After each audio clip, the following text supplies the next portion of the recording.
अकेले आए हैं, अगम से आए हैं, निगम को जाएंगे। अकेले ही हमें चलना पड़ता है। अलग निरंजन आप कोई आप, ना कोई माई ना कोई बाप।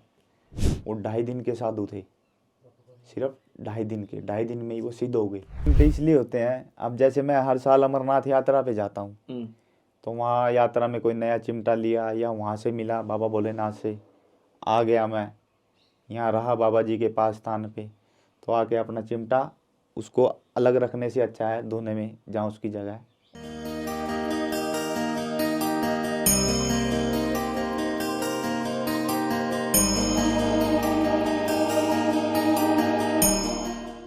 धर्म की यात्रा से लगातार आपको दिव्य त्यागी तपस्वी संतों के दर्शन करा रहा हूँ। ये मेरी गुरु कृपा, मेरी हरि कृपा से हो रहे हैं। जैसे हिमाचल के त्यागी तपस्वी संतों के दर्शन कर रहा हूँ, उन स्थानों के दर्शन भी करा रहा हूँ और स्थान की महत्व भी बता रहा हूँ। आज जिस धुने के जिन संत के दर्शन करा रहा हूँ, ये कह सकता हूँ नयुग है, लेकिन उनसे हम कुछ एक आध्यात्मिक और धर्म प्रचार के लिए वो हम गुरु जी से जानने की कोशिश करें। पहले तो गुरु जी मेरी तरफ से, समस्त भक्तों की तरफ से आपके चरणों में साक्षात दंडवत प्रणाम। और गुरु जी सभी संतों का, गुरुजनों का दिया हुआ आपका शुभ नाम? हमारा गुरु महाराज का दिया हुआ छोटा हा नाम बाबा विशाल गिरी। और परम पूज्य परम सदैव गुरु जी का शुभ नाम? हमारे गुरु जी का शुभ नाम है महंत अजय गिरी जी महाराज। और गुरुद्वारा? गुरुद्वारा हमारा नरवाना गैबी साहब। अच्छा गुरु जी, इस स्थान का क्या एड्रेस है और क्या एड्रेस को सार्वजनिक कर सकता हूँ आपके? इस स्थान का नाम है इंदर दमन, मार्कंडे में पड़ता है, जिला बिलासपुर। अच्छा, मैं जैसे कि आपसे आज्ञा लेके आपका स्थान सार्वजनिक कर रहा हूँ, ऐसा ना लगे कि आपका एकांत भंग हो रहा है, इसलिए नहीं नहीं, हमारा कोई भंग नहीं है। अच्छा, और ये कितने साल पुराना होगा गुरु जी ये धुआं, ये मैं जानना थोड़ा चाहता था। ये धुआं जो हमारे गुरु महाराज थे बाबा महेश गिरी जी महाराज, इनसे पहले भी यहाँ पे महाराज आए हुए थे। वो थे शायद सीताराम भी रहे, निर्माण भी रहे, इससे पहले निर्माण भी रहे, मतलब प्राचीन धुना है ये, प्राचीन धुना है, प्राचीन है। अच्छा, और ये तो है ही प्राचीन, उनसे पहले भी प्राचीन होगा, क्योंकि ये तो तपोस्थली है बाबा मार्कंडे की। लेख ही मार्कंडे। हाँ, इधर पास में ही रोहिणी भी है, मार्कंडे है, फिर कृष्णवटी है, देखोगे आपने कृष्णवटी। हाँ, इनका तो मार्कंडे से पुराण में सारा है। जैसे कि साथियों मार्कंडे पुराण में इसका वर्णन भी आया हुआ है, लेकिन ये संतों के वापस चेतन किया हुआ है धुना है, और कई सालों से चेतन है। और चेतन धुना के बारे में मैंने एक बार पूरा बुलेटिन लेके आया, और ये कुटिया भी प्राचीन है, ऐसा नहीं कि महाराज जी ने यह भी बनाई हुई है। मुझे बहुत समय से लग रहा है, क्योंकि इसकी जो निर्माण है, इसकी जो लकड़ी से बनी हुई है पूरी, जैसे मिट्टी से लेपन किया हुआ है, लकड़ी के अंदर चौगट हुआ या पट्टी की जगह लकड़ी, ऊपर पत्थर और लकड़ी, मतलब ये लगता है कि प्राचीन है गुरु, प्राचीन है, ऐसा नहीं कि अभी का। लेकिन इसको प्राचीनता रखी है, भव्य निर्माण हुआ है, पास में हुआ है, लेकिन यहाँ अभी प्राचीनता रखी है, ये और रखी हुई है प्राचीनता। ये गोबर से लिपा हुआ, ये भी बड़ी, देखो आंगन भी प्राचीनता रखी है। इसको इनके गुरुजी यहाँ जो स्थानधारी थे, यानी इनके जो ये नाती शिष्य गुरु महाराज जी हैं, गुरु महाराज जी मानिए, जैसे उन्होंने एक प्राचीनता रखी है, और शायद तक मुझे लगता है आने वाली पीढ़ी भी इसको ऐसा ही रखेगी नेचुरल, क्योंकि ये लुप्त हो जाएगी तो फिर वो आने वाली पीढ़ी को ये चीजें नष्ट हो जाएगी, मिलेगी नहीं। तो टाइल मार्बल तो फिर आधुनिक है, उसका उपयोग होना है, वो चीज़ है। हम भजन करने के लिए इस धरती पर आए हैं। जब माँ के पेट में होते हैं हम, तो बोलते हैं हमें बाहर निकाल, हर एक इंसान यही बोलता है। लेकिन जब बाहर आते हैं तो सब भूल जाते हैं। जो पेट के अंदर जो प्रण लेता है, वो जो बाहर आने के बाद, जैसे संत महात्मा ये करते हैं, इनका प्रारब्ध होता है, आगे से अपनी क्रिया स्टार्ट करते हैं, तो वो धर्म है जो कार्य कर रहे हैं धर्म के लिए।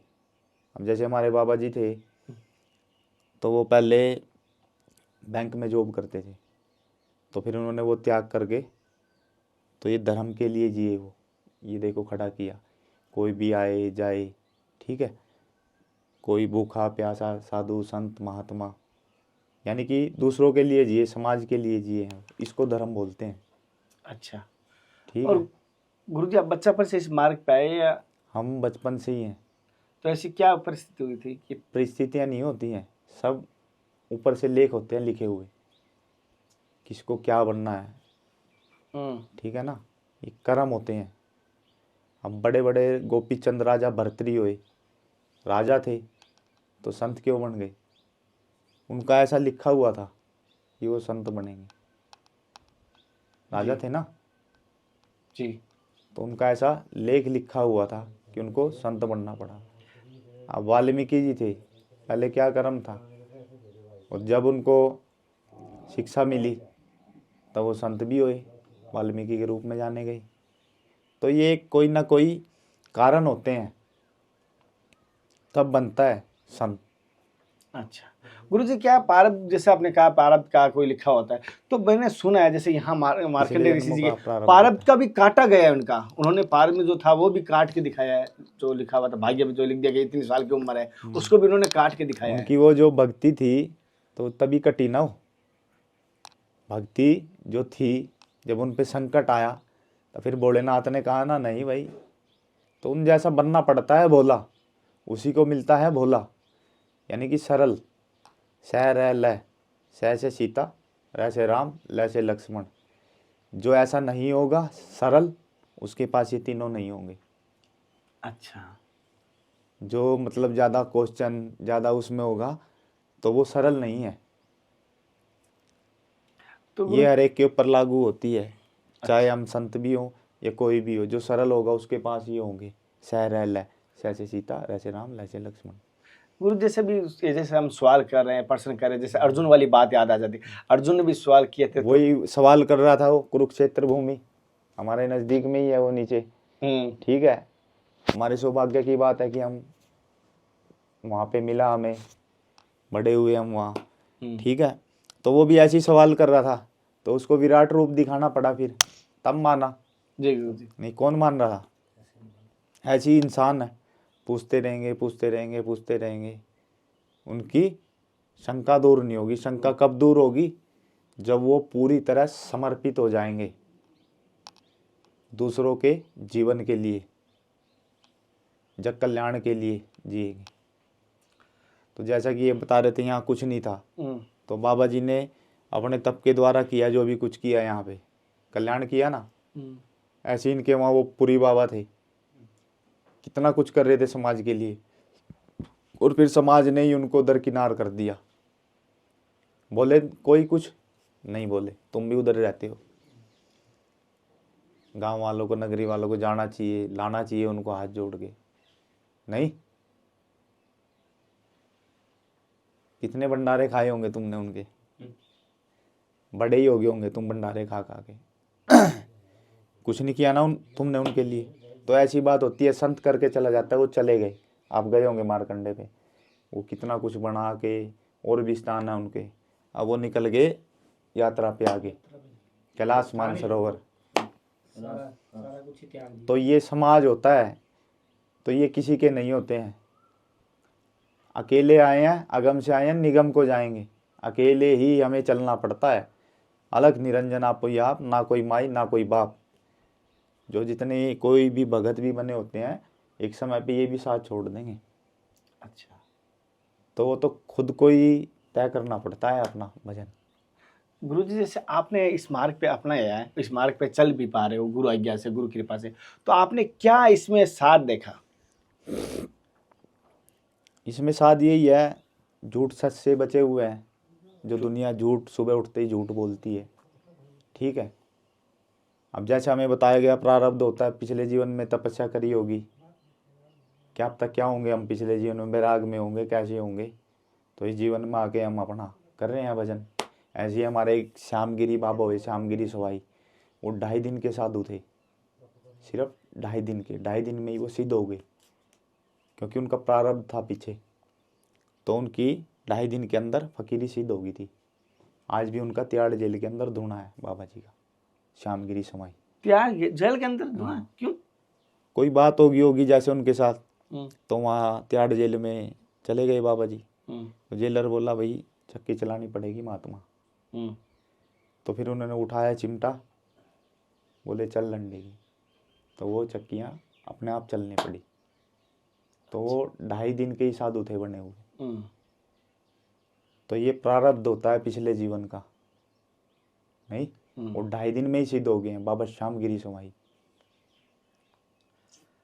गुरु जी एक चीज है, जैसे आप इसे नवयुग तेज से पता चल रहा है, आपकी शरीर की उम्र कम होगी, हालांकि संतों की उम्र नहीं बोली जाती है, लेकिन शरीर की बात करके, लेकिन आप उस ब्रह्मचर्य को या उस इंद्रियों को, बहुत सारी इंद्रियां है, एक ऐसी इंद्रिय जो हमारे सबसे बड़ी शत्रु बनती है नवयुग उम्र में, काम वासना की, उससे आप कैसे संजो के रखते हो और कैसे सिद्ध किया? भाई संजो के यही रखना होता है, अपने कर्म में लगे रहो। अपने कर्म भजन में लगे रहो। हम्म, फालतू दुनियादारी में कोई ध्यान देने का कोई फायदा ही नहीं है। हम्म, ठीक है, सारी इंद्रियां अपने ध्यान में ही रहती है। सटकर्म होते हैं उन्हें, क्या अपना उसी में ही मगन रहो। जब संतों की सेवा में, आए गए की सेवा में रहोगे, आए गए को मान दोगे, संत को देख के खुश होगे, कोई संत आया द्वार पे, तो अपना आप ही संतों की, उनका भी भजन मिलता रहता है। जो संत कुटिया में आएगा वो भी आशीर्वाद नारायण के रूप में कि अब तक कौन दे जाए। अच्छा तो ये होता है। गुरु जी से हम अभी तीनों बैठे हैं, अब तीनों बैठे हैं और एक अगर कोई सेवा कर रहा है हाथ से, एक अपने धन से तपस्या कर रहा है, मन लगा के बैठा कंदराओं में है, एक जो गुरु आज्ञा मार्ग पर चल रहा है, क्या तीनों में से पहली भक्ति किसकी सिद्ध होती है? देखो, तपस्या जैसे ये दो प्रकार की है। अब जैसे हमने समाज के बीच में रहना है, धर्म काम तो निर्माण भी करते हैं।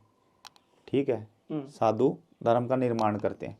एक होते हैं जो जंगलों में है, शांत बैठे हैं, बिल्कुल भजन कर रहे हैं, वो भी जन कल्याण के लिए बैठे हैं। बोला गया है ना, जति सती के जोड़े ये रह गए थोड़े थोड़े, तो वो अपना एकांत में वो देखने को कुंभ में ही मिलते हैं। ठीक है, और जो यहाँ पे रह रहे हैं समाज के बीच में, यहाँ भी रहने जरूरी है। अगर यहाँ बाबा जी न होते तो इधर निर्माण ना खड़ा हुआ होता, तो ये भी करना जरूरी है। उसके लिए ना आप कर सकते, ना ये एक संत ही कर सकता है। तो ये अलग अलग तपस्याएं हैं अपनी अपनी सबकी, वो भी कर रहे हैं, वो अपना शांत मन से कर रहे हैं। जो जंगलों में कैलाश में बैठे हैं, जो ऐसे भी हैं, तपस्वी हैं भाई, उनका किसी चीज़ से लेना देना है ही नहीं है। अच्छा, गुरु जी जैसे आपके यहाँ पर देखा हूँ ज़्यादातर सन्यासियों में धुना और ये चिमटा और शस्त्र धुने पर बहुत ज़्यादा होता है। जैसे यहाँ पर भी देख पा रहा हूँ, जैसे 7 से 8 तो ज़्यादा ही होंगे चिमटे, 10 से ज़्यादा चिमटे हैं। तो इतने चिमटे क्यों होते हैं? इतने चिमटे इसलिए होते हैं, अब जैसे मैं हर साल अमरनाथ यात्रा पे जाता हूँ, तो वहाँ यात्रा में कोई नया चिमटा लिया या वहाँ से मिला बाबा भोलेनाथ से, आ गया मैं यहाँ रहा बाबा जी के पास स्थान पे, तो आके अपना चिमटा उसको अलग रखने से अच्छा है धोने में, जहाँ उसकी जगह है वहीं रहे, इसलिए लगा देते हैं। कोई भी महात्मा लगा के चला गया होगा। इसी प्रकार आगे से आगे हाँ। शस्त्र होते रहते हैं। गुरु जी जैसे आप नवरात्रि है अभी, तो नवरात्रि को देखते हुए हमारे कुछ साथियों को कुछ कहोगे, क्या संदेश, किस प्रकार आराधना करें कि जिससे लोगों की कहना नहीं चाहिए, पहला सुख निरोगी काया, दूजा धन माया, तीजा और प्रेम में प्रसंग, तीनों जैसे भैया नवरात्रि चल रही है, बढ़िया अपना दुर्गा सप्तशती का पाठ करो, हो सके तो डेली कन्याओं को जिमाओ, नहीं तो फिर आठम करते हैं साधु संत, नौमी भी होती है, नौमी भी करते हैं कुछ लोग आठम करते हैं, वो करना चाहिए। इन 8-9 दिनों के अंदर जो मन से अपना इनका भजन करेगा, उसके ये कार्य सफल भी करती है। तो साथियों, आज की सत्संग और आज के दर्शन कैसे लगे मुझे जरूर बताना। ऐसे लगातार आपको धर्म की यात्रा में दर्शन करवाता रहूंगा। अगले दर्शन और सत्संग फिर मिलते हैं, तब तक जय हिंद, वंदे मातरम, हर हर महादेव, हरे कृष्णा, हे नाथ, हे मेरे नाथ। मैं आपको भूलूं नहीं। जय गुरुदेव, नमो नारायण। नमो नारायण।